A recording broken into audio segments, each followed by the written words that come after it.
Lord, you're a door opener and you're a door slammer. Those doors that you slammed in our face, you have slammed because they are not good for us. But Lord, just like you slam and you open, we need to know that we should slam and what we should slam and what we should open. All advances from the enemy which you slam without leaving a crack, because through a crack he will infiltrate. Just as likewise the perpetrator, who was the enemy's puppet, was searching for me for any cracks he could find to infiltrate. Blocked from my Facebook account, he used the account of his dad. Blocked his father's account, he still exploded my phone. Changed the number, he went to my mother, who is my pain.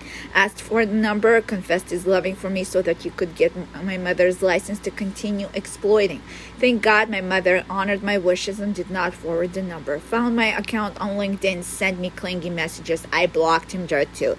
Wrote me emails, blocked everyone. Yet he still came up with an ingenious John Doe fake account. Well, I blocked that one too. His crack searching and infiltrating was getting belligerent day after day.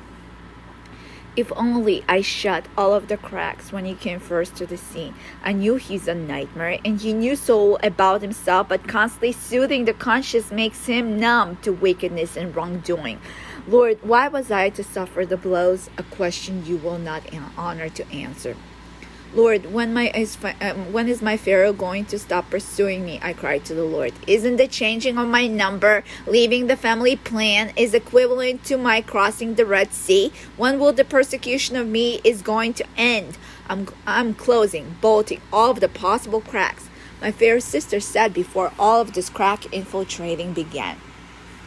Let go of her. She's hindering your character growth. Oh, but she's so right, and he knows it. God softened the heart of my Pharaoh, just like he had done so to the Pharaoh who held the Israelites in bondage. And my Pharaoh let go, told me how it was. No, don't love you, but thanks for your pure heart. Finally, your will in regards to my Pharaoh has been revealed because I have been succumbed by confusion. However, after a while, my Pharaoh goes back on his words, changed the lyrics of his song just like the Pharaoh of old, and starts pursuing after me when I already got a taste of freedom from such long bondage. Wasn't I not material marriage when he had a hold on me?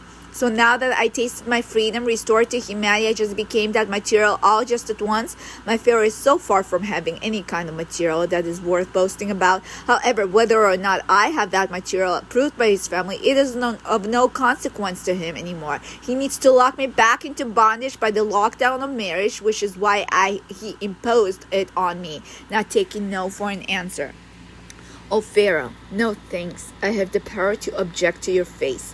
No longer bonded, no longer powerless to your selfish inhibitions. I will shove my no down to your throat as you have shut yourself down to mine. I'm just your Pharaoh, he repeats me his name. Well, you are my terror. O Pharaoh, what a disgrace. I'm slamming all of the doors with or without his temper tantrums. I'm no longer a slave. I have been bought with a price by the Almighty. Yet this does not satisfy him. He is looking for cracks that he could be infiltrating. Lord, come on. When is this going to end? Talk to David, the valiant king of your young adult ministry. Lord tells me he would surely put your Pharaoh back in his place. Ring, ring. Oh, thinks my Pharaoh, probably the unknown number of my runaway slave. Oh no, it's the number of David, the Redeemer, who will stand up for the damsel in distress. Do you talk to the damsel? Asked David. Only congratulate her with happy Passover, my Pharaoh responds to David, the redeemer of distressing damsels. What funny is that Passover was long time from over. But hey, maybe a picture of the Passover plate will give a good enough Jewish appeal to the Pharaoh's former slave. Pharaoh, authoritatively says David, the Redeemer. If you hunger for the Bible, please come to me. Leave the distressing damsel alone because she's considering to file for a restraining order. Of course, my Pharaoh did not respond to the summons of Bible reading with a fellow believer because it wasn't Bible he needed. Bible he used as means to oppress the damsel and impose his motives, terrorize and rob her of her peace when she tells him over and over that he needs to maintain emotional boundaries and be happy with friendship. More than that is not to be offered. But if you give a Pharaoh an inch, he will ask a whole ell. Make sure to take back the inch and give vacuum and space in its stead.